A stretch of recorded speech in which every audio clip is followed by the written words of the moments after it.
My name is Clara Dixon, and I built a sustainable fashion label right here in Fargo, North Dakota. At 32, I truly thought I'd built a life to be proud of, a thriving business, a devoted husband, and a family I worked hard to hold together after losing my mother so young. I even let my family move into the home she left behind, hoping maybe it would make us feel whole again. I couldn't have been more wrong. Everything unraveled the day I learned my husband had betrayed me with my own sister, my father's daughter from his second marriage. They had a child together, and somehow my parents decided it was my duty to support that baby, as though their deceit was my burden to carry. Inside a crowded courtroom, my sister clung to my husband's hand, her tone dripping with arrogance. "The court will take our side," she smirked.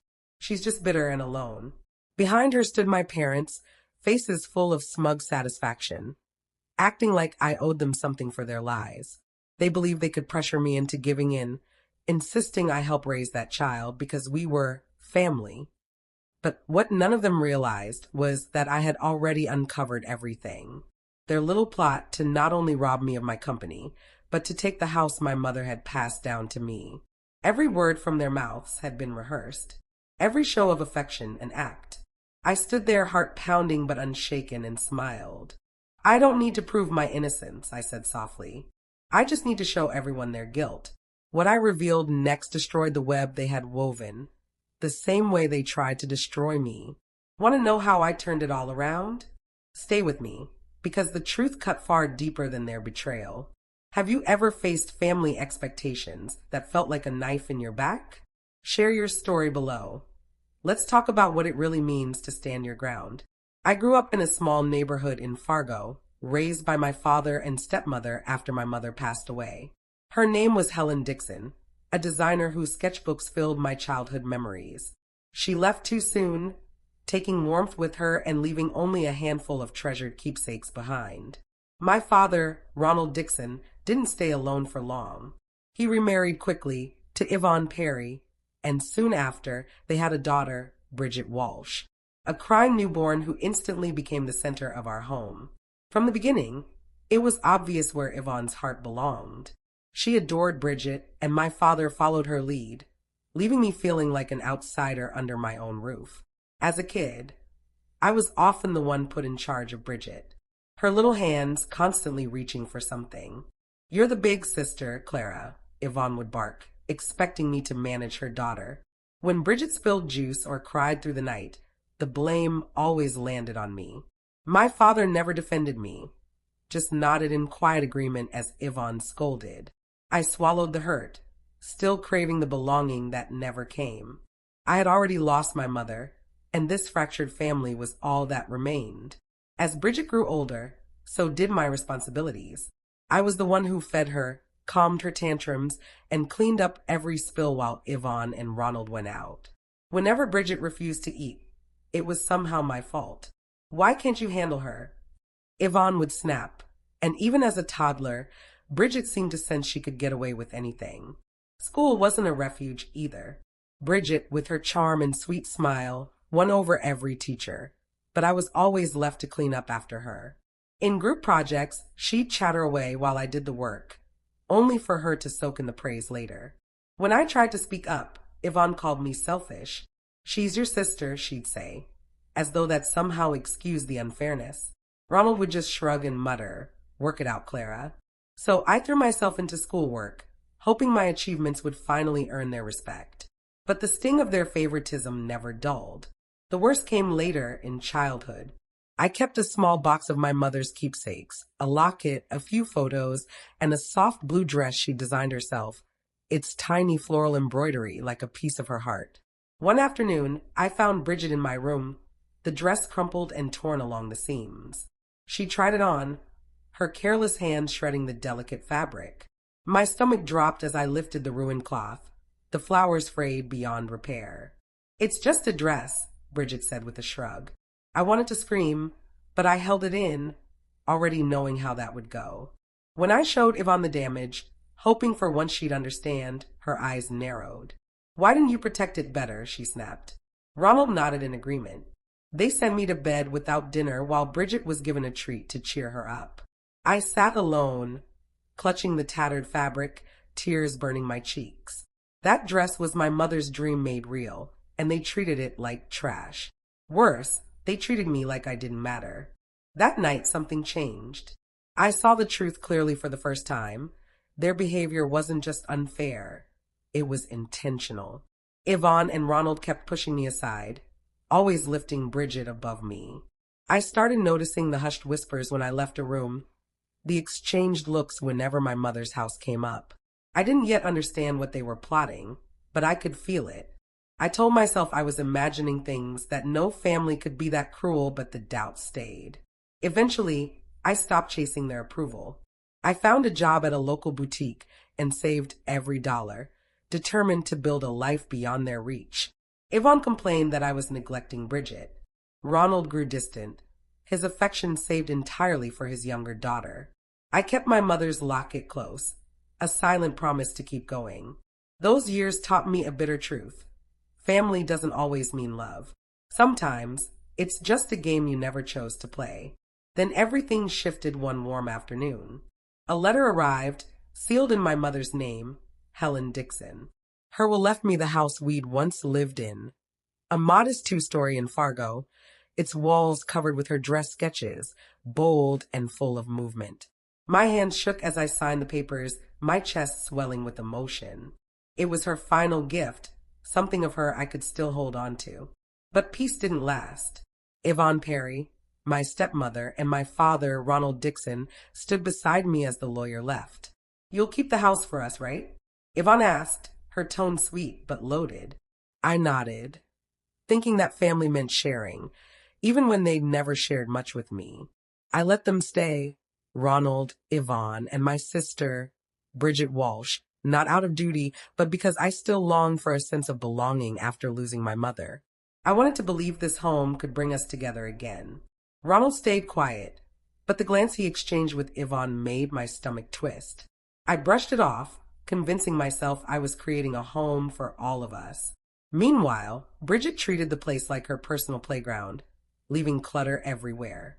I said nothing, just quietly cleaned up after her again. That house was more than four walls to me. It was my mother's legacy, the only piece of her I had left. It was my mother's legacy that set everything in motion. Her old attic sketches inspired me to dream beyond the boundaries of the life I'd grown up in. Back then, I was working at a small local boutique, learning from visiting designers who came through. That's where I met Jillian Foster, my mom's closest friend and a well-known Fargo designer admired for her work. "You've got Helen's spark," she told me as she flipped through my drawings. Her words lit something deep inside me. I wanted to create, to carry my mother's vision forward. So, I enrolled in a design program at a nearby college, balancing classes with late-night shifts at the boutique. Yvonne wasn't happy about it. She complained that I was neglecting family duties, meaning she wanted me to watch Bridget, who was more focused on trouble than textbooks. Ronald took her side, reminding me that since I was living in their house, I should be grateful and help out more. Their criticism hurt, but I pressed on, saving every paycheck and sketching until dawn. I refused to let their expectations hold me back. Over time, I began to see my path more clearly. Sustainable fashion was on the rise, and Fargo's close-knit community seemed ideal for a small start. With my savings, I rented a tiny downtown studio. Jillian helped connect me with suppliers who specialized in eco-conscious fabrics. "Start small, dream big," she advised, teaching me how to source organic cotton. My first line, simple, clean line dresses, sold out at a local market. I named my brand Helen's Thread, as a tribute to my mom's designs. The work was grueling. I spent endless hours sewing, meeting clients, and handling everything alone. Yvonne and Ronald never offered help, only their usual jabs about my fancy dreams. Bridget, caught up in her own distractions, dismissed it all as just clothes. I tuned them out and poured myself entirely into growing the business. Before long, Helen's Thread had a website and a small storefront. I hired a few locals, including a skilled seamstress who taught me new techniques. The family house, still home to Yvonne, Ronald, and Bridget, became a place I visited less and less, though I kept it open for them. I told myself it was about keeping us united, but their coldness made me question why I bothered. Through it all, Jillian became my anchor. She'd stop by with coffee and stories of my mother's fearless creativity. Helen would be proud, she'd say softly. Those words carried me through every late night and moment of exhaustion. Eventually, Helen's thread began turning a steady profit, with plans underway for a bigger collection. I'd built it all without my family's help, only determination and my mother's legacy. Keeping them in her house was my last attempt to hold us together. But their whispers about it and Bridget's surprise visits to my shop started to feel unsettling. I was too wrapped up in my dreams to see what was coming. Then someone new entered my life. Years later, I met Nathan Brooks at a local community event. By then, Helen's thread was thriving, and I was giving a talk at a business fair about sustainable fashion. Nathan, a local accountant with a warm smile, approached me afterward, asking insightful questions about the company's finances. His interest felt sincere, his charm effortless. We started dating, and for the first time, I felt truly seen. He laughed at my late-night sewing stories and didn't flinch when I mentioned still owning my mom's house. After a year of evening walks through Fargo's quiet streets, we married in a simple park ceremony. As I spoke my vows, my heart swelled with hope, convinced I'd found a partner who understood both my life and my legacy. When the business grew larger, I needed someone to manage the financial side. Nathan's knack for numbers made him the perfect fit as Helen's Thread's new CFO. "You really trust me with this?" he joked, signing the contract. I smiled, brushing off the small knot of unease in my stomach. He was my husband. Why wouldn't I trust him? His strategies cut costs on eco-friendly packaging and streamlined our budget. The team admired his calm, approachable style, and I felt proud, believing we were building something lasting together. But my stepmother, Yvonne Perry, had a different agenda. One evening, she cornered me at home. "Hire Bridget," she demanded. "She studied marketing, and she's your sister." Bridget Walsh had never taken my work seriously. She'd often joked that it was just clothes. But Yvonne insisted bringing her on board might help bridge our distance. My father, Ronald Dixon, quietly agreed. Wanting to keep the peace, I relented. Bridget joined as our marketing coordinator, managing social media. From the start, her work was sloppy, missed deadlines, careless posts, no attention to detail. When I called her out, she'd shrug and say, "Relax, Clara. It's not that deep," her tone dripping with indifference. Nathan, though, seemed to get along with her far too easily. I first sensed it during a team meeting. Those quick glances shared laughter that lingered just a bit too long. My stomach knotted, but I brushed it off as my imagination. After years of distrust tearing through my family, I refused to suspect my own husband. But soon, the signs became impossible to ignore. Bridget spent more and more time in Nathan's office, their work discussions stretching into late evenings. Once, I found them huddled over his laptop. Her hand brushed his arm. "Just planning posts," Nathan said quickly, his smile practiced and tight. Bridget flipped her hair and walked out. My chest ached, but I clung to trust. Yvonne started visiting the shop more often, showering Bridget with praise while barely acknowledging the rest of us. "She's a star," she'd gush, eyes drifting toward Nathan. Sometimes my father tagged along, discussing numbers with him in hushed tones. I tried to drown it all out and focus on our spring collection. Orders were coming in fast, but the tension gnawed at me. Nathan worked late constantly, blaming budgets. Bridget posted selfies from the shop, acting like she ran the place. I'd catch them whispering in the break room, conversations dying the moment I entered. "What's going on?" I'd ask, forcing a smile. "Just work," Nathan would answer, never quite meeting my eyes. Eventually, I turned to Jillian Foster, my mother's longtime friend. I told her everything. "Am I imagining this?" I asked. She frowned, stirring her coffee. "Trust your instincts, Clara," she said. "Your mom always noticed what wasn't being said." Her words haunted me, though I shoved them aside. I didn't want to believe my husband and sister could betray me. My business, my marriage, my mother's house, all of it was tied to the family I'd fought to hold together. But Nathan's endless late nights and Bridget's smugness made denial harder by the day. One evening, I overheard Bridget on the phone, laughing about keeping things in the family. My blood ran cold. I still had no proof, just a growing dread I couldn't shake. Then late one night, Tessa, my accountant at Helen's Thread, flagged something strange. Clara, this doesn't add up, she said, pointing at a series of payments labeled consulting fees to a company called BW Designs. My heart dropped. Nathan, as CFO, handled all our finances, and I'd always trusted him completely. I thanked Tessa, keeping my voice steady despite the panic rising inside. Something was very wrong.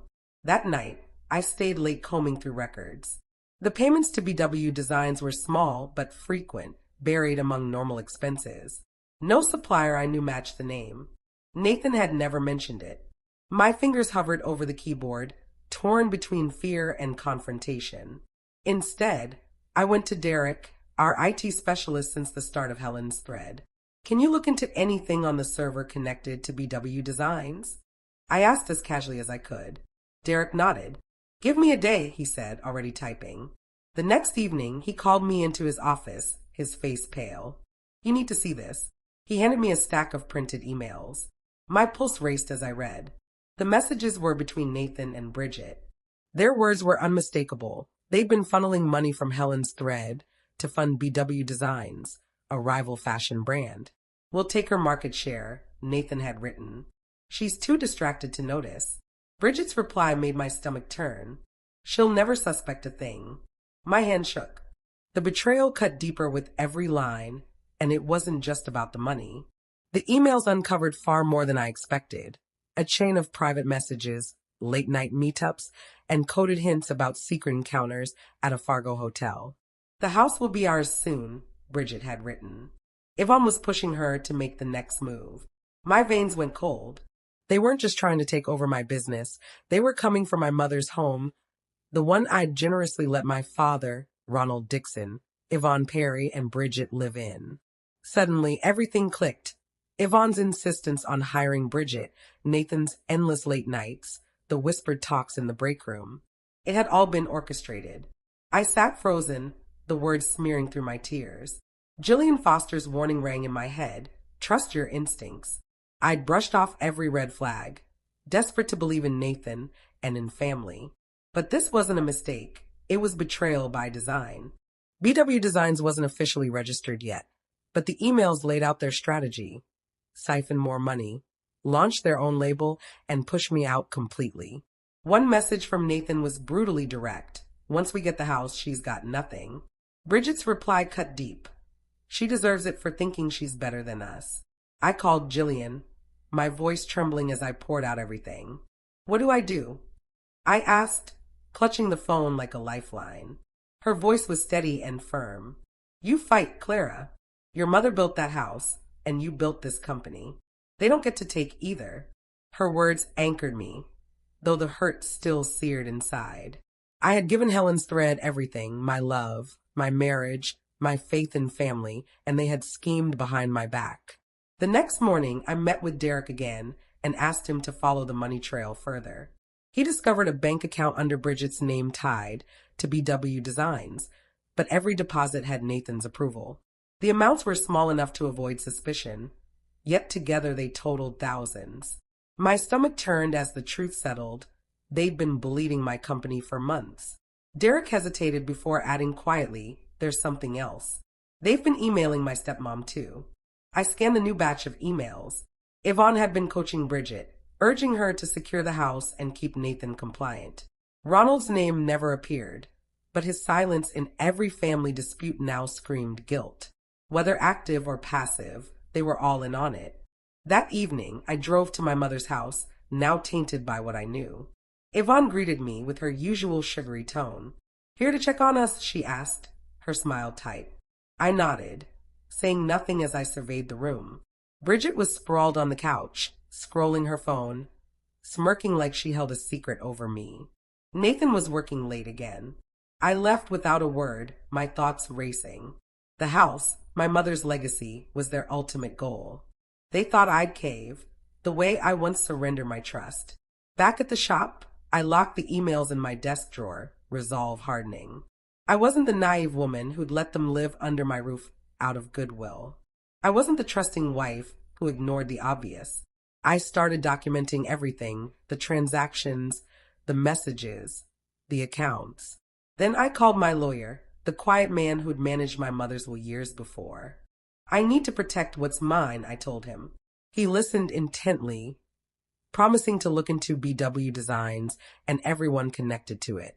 As I dug deeper, their full deception came into focus. Nathan had been diverting clients into a hidden account, laying the groundwork for BW Designs and using my creations as their foundation. Bridget's half-hearted marketing work had been test runs for their future brand identity. Yvonne's frequent visits weren't about checking in. They were reconnaissance missions.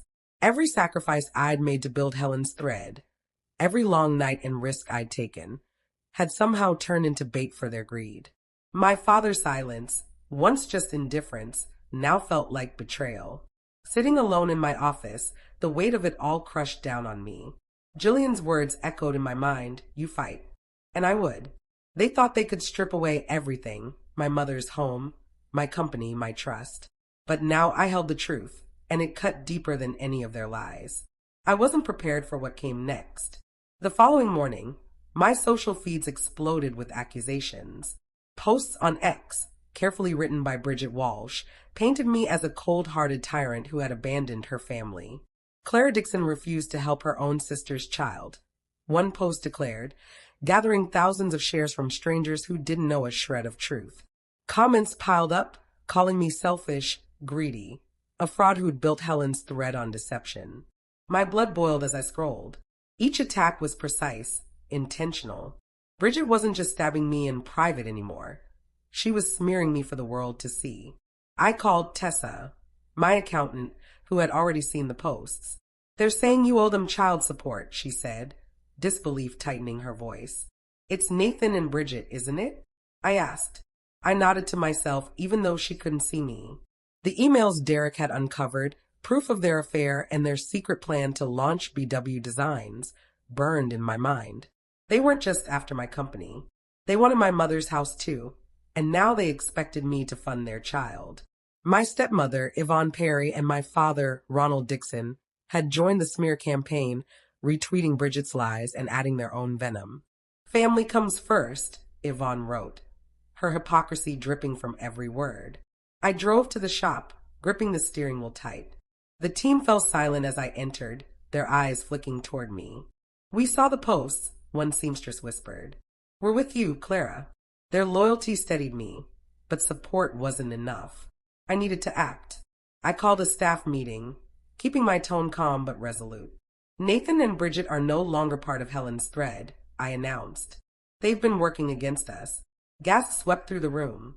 Nathan's charm had fooled many, and Bridget's laziness had frustrated them for months. I handed termination letters to Derek for delivery, making sure every step was documented. "This is my company," I said. "No one undermines it." An hour later, Nathan stormed in, his face red with rage. "You can't fire me," he barked, slamming a hand on my desk. "You'll regret this." I met his glare without flinching. "I regret trusting you," I said, my voice cold as ice. "Get out." Bridget followed soon after, her smugness gone, replaced by fury. "You're pathetic," she spat, clutching her bag. "You'll lose everything." I didn't move.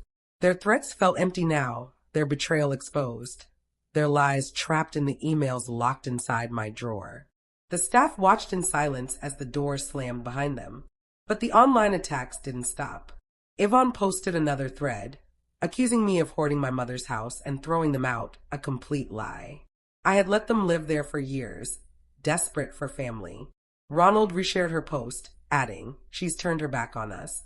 Their words twisted the knife deeper.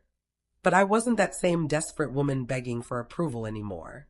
I called Jillian Foster, my mother's closest friend and my constant anchor. "I need a lawyer," I told her, voice steady despite the chaos.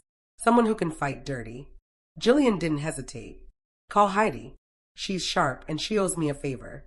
The next morning, I met Heidi, the attorney Jillian recommended, at her Fargo office. Her handshake was firm, her gaze sharp and calculating. "I've seen the posts," she said, sliding a tablet toward me. They're building a story to trap you. I handed over the emails Derek had found, the affair, the BW Designs plan, every piece of evidence. Heidi's brows knit together as she read. This is fraud, she said finally. And the house, the will secures it. She explained how my mother, Helen Dixon, had written an airtight will naming me sole heir. Yvonne and Ronald had no legal claim. Their smear campaign was nothing but leverage. Heidi got to work immediately, pulling property records and preparing to lock down every piece of the estate. They're attempting to claim adverse possession, she said calmly. Living there for years gives them a flimsy case, but the will overrides everything. I nodded, feeling my determination harden. The house was my mother's legacy, the final piece of Helen's thread, and I refused to let them steal it.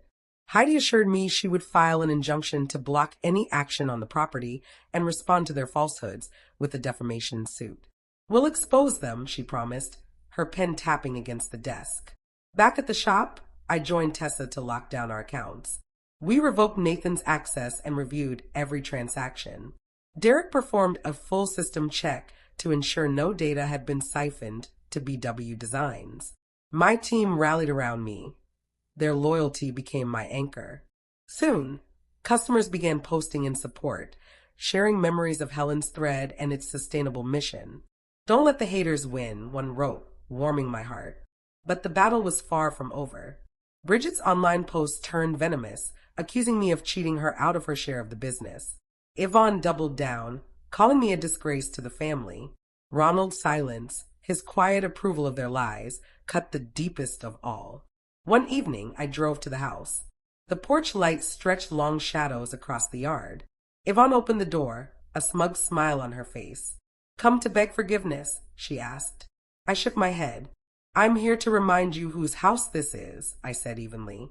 Inside, Bridget reclined with her phone in hand, likely composing another post. Ronald sat in the living room, eyes downcast. I didn't linger, just stayed long enough to make my stance clear. As I turned to go, Yvonne called after me, "You'll lose in court." I didn't look back. Heidi's confidence had become my shield. The online chaos kept growing, but I stayed focused on protecting what was mine. Heidi drafted a public statement denying their claims without releasing the emails. Those were reserved for court. She advised me to stay quiet online, to let their own lies unravel. They're desperate, she said. That's their weakness. I trusted her. Still, the weight of betrayal pressed heavily, my mother's house, my company, my faith in family. They tried to take it all. Jillian stopped by the shop one afternoon, grounding me with her calm presence. You're stronger than they know, she said, squeezing my hand. I held on to that, knowing the fight wasn't finished yet. At the courthouse, I faced them one final time. The Fargo courtroom, its cold wooden benches and heavy silence, carried the same dread I'd felt during my first legal battle years ago. My hands gripped a folder filled with Derek's recovered emails and my mother's will, proving Helen Dixon's house was mine alone. Across the aisle sat Nathan Brooks, Bridget Walsh, Yvonne Perry, and my father, Ronald Dixon, their faces wavering between defiance and unease. I straightened, strengthened by months of endurance. Beside me stood Martin, the veteran attorney Heidi had brought in. His calm steadiness helped me find my footing as I addressed the judge. Your Honor, I began, my voice steady despite the tightness in my chest.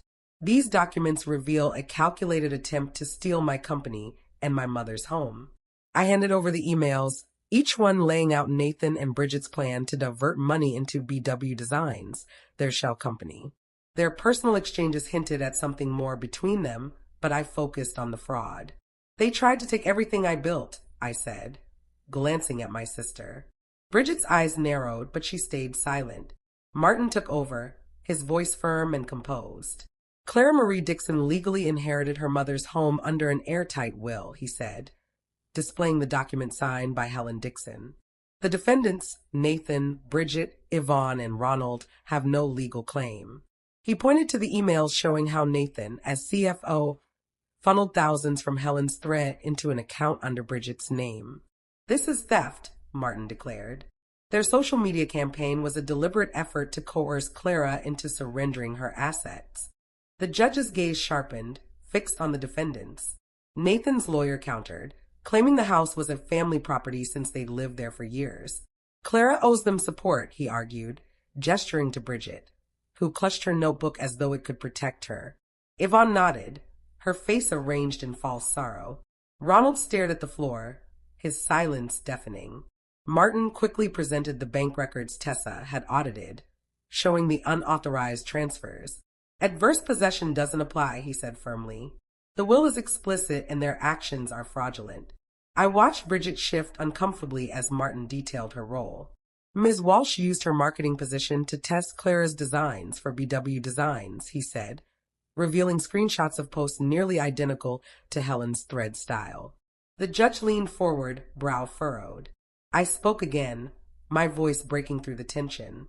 I let them live in my mother's home, hoping for family. They repaid me with lies. Yvonne's lips tightened, she couldn't meet my eyes. Nathan's jaw locked, his charm gone. Behind me, Heidi whispered, "Stay strong." Her work with Martin had built a flawless case. Every transaction, every email led straight back to Nathan and Bridget, with Yvonne pulling strings in the background. Ronald's involvement was subtler, but his silence had been its own betrayal.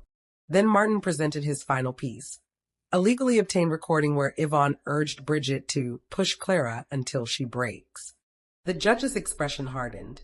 Hope flickered inside me. The defense scrambled, accusing us of fabricating evidence. Martin shut them down, submitting Derek's affidavit confirming the email's authenticity from our servers. "This isn't speculation," Martin said. "It's proof of intent to defraud." The judge called for a recess. Outside, Jillian Foster, my mother's old friend, placed a comforting hand on my shoulder. "You're doing what Helen would have done," she said softly. I nodded, gripping the locket my mom had left me, its weight grounding me in the moment. When the judge returned, her ruling came swift and certain. "The evidence is overwhelming," she said. "Clara Marie Dixon retains full ownership of the house and Helen's thread. The defendant's claims are dismissed." A wave of murmurs rippled through the courtroom. Martin stayed composed, but Heidi squeezed my arm, her eyes bright with relief. "The defendant's actions warrant further investigation for fraud and embezzlement," the judge continued. Nathan's face went pale. Bridget's hands trembled. Yvonne leaned toward their lawyer, her composure cracking. Ronald sat slumped, defeated. The fallout hit fast. The judge froze Nathan and Bridget's accounts pending a criminal inquiry into BW Designs. Their rival brand collapsed overnight as suppliers cut ties after the ruling. Yvonne and Ronald were evicted from my mother's house, their belongings removed under court supervision. The Fargo community, once fooled by their lies, turned against them. Local papers covered the failed scheme, and Helen's thread gained a flood of renewed support. Customers rallied behind me. "Justice for Clara," one post read, spreading across X. Outside the courthouse, the crisp autumn breeze carried a sense of clarity. Jillian stood beside me, a living echo of my mother's resilience. "You fought for her legacy," she said softly. I nodded, feeling the heavy weight of the trial slowly ease from my shoulders. Later, Martin and Heidi joined me to discuss what came next. "The criminal case will take time," Martin explained, "but their assets tied to the fraud are gone." Emotion thickened my voice as I thanked them. The house, both legally and in my heart, was finally mine. Helen's thread was safe. When I returned to the shop, Tessa and Derek greeted me with warm smiles. The team had kept everything afloat, their loyalty unwavering. I moved through the studio, fingertips brushing fabrics my mother once inspired. The sting of betrayal still lingered: Nathan's lies, Bridget's cruelty, Yvonne's deceit, Ronald's silence. But in the end, I had prevailed. Their plan to destroy me had collapsed. On my desk waited sketches for a new collection. My mother's spirit lived within every stitch, and no one could ever take that away. With the trial behind me, I finally allowed myself to look ahead. As I stepped out of the courthouse that day, I felt something new, hope taking root where pain had lived. The weight of the case, Nathan's betrayal, Bridget's malice, and Yvonne and Ronald's complicity finally fell away, replaced by something lighter. The brisk Fargo air filled my lungs as I drove to my mother's house, now truly my own. My victory had secured not only Helen's thread, but also the home Helen Dixon left behind. Yet another, more difficult decision waited. Bridget's child, innocent, caught in the aftermath of her schemes, needed a future. I couldn't turn my back on a life untouched by its mother's sins. I met Heidi in her office to discuss the child's care. Bridget's facing charges, she said calmly. She's in no state to raise anyone. The criminal case against my sister and my ex-husband, Nathan Brooks, had stripped them of everything, their assets frozen, their reputations in ruins across Fargo.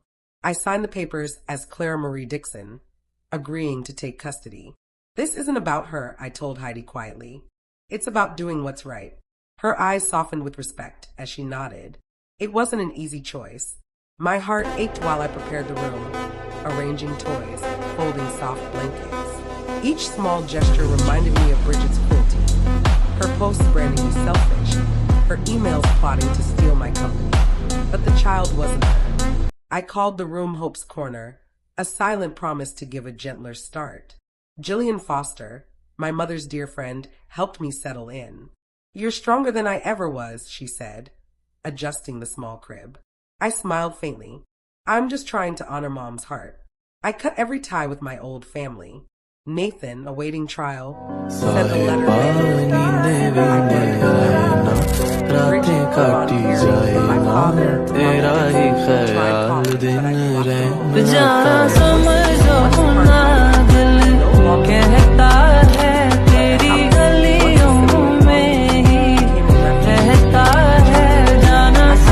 local nanny to help while I worked. Though the ache of betrayal lingered, I refused to let it define me. Helen's thread thrived. With Tessa overseeing finances and Derek strengthening our systems, the business grew. Our new collections, rooted in my mother's sketches, drew attention across North Dakota.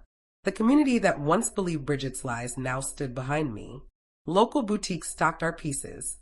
Online posts celebrated our sustainable mission. Clara's a fighter, one customer wrote, sharing a photo in her dress. Reading those words made my heart swell. My team had become my true family, a sharp contrast. Inspired by the journey, I launched partnering with local groups. At the first event, my mother taught me to this fund Jillian watched proudly from the front row while Tessa and Derek managed everything flawlessly. The first grant went to a young designer whose sketches reminded me of my own beginnings. Helping her felt like carrying forward my mother's spirit. Over time, peace found its way back through simple routines. Mornings began with coffee and sketches at the shop. Afternoons were for reading stories to the child in Hope's Corner. Evenings, I planned the fund's next steps with Heidi's legal guidance. The house, once filled with tension, now echoed with laughter. I hung my mother's artwork along the walls, her bold lines reminding me what I had fought for. The scars of betrayal, Nathan's deceit, Bridget's cruelty, Yvonne and Ronald's silence, slowly faded, replaced by purpose. Looking back, I've learned that independence and responsibility can heal even the deepest wounds. Betrayal taught me to trust myself and stay true to my values. Taking in an innocent child, despite her mother's sins, showed me that compassion is not weakness, it's strength. Building Helen's thread and the fund proved one truth. No one can steal your dreams unless you let them.